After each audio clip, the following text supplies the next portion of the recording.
A part of me, even to this day, is probably still in shock and kind of, I never thought my apartment, I always thought it would still be standing. 1 month ago, the Palisades Fire sparked. The destruction that would follow was beyond what many thought possible.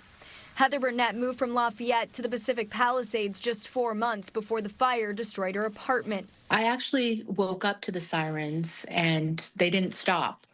So after a few minutes, I was like, something's going on. Burnett, a nanny, owned her own in-home daycare for 23 years and has dedicated her life to looking after other people's children.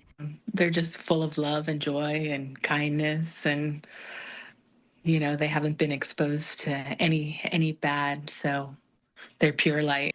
As the fire grew closer, she grabbed her cat Timmy and the young child she was watching. She couldn't leave the two of them in the car while she went up to grab other things. You're not thinking clearly, for sure. Like too many, she lost everything. When she returned to see the destruction, the only thing that survived, seemingly untouched, was her Buddha statue. I believe it's a miracle.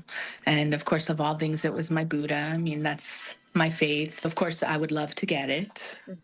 I'm hoping maybe there'll be a way to get it. She counts herself lucky and said she felt guilty starting a GoFundMe because other people lost more. It didn't feel right, because I'm so much luckier than so many other people who need it more than me. I did it because, as most everyone, I'm underinsured. Now, like thousands of others, Burnett is dealing with an insurance nightmare. Her policy, written by Spinnaker Insurance, recommended by her apartment complex.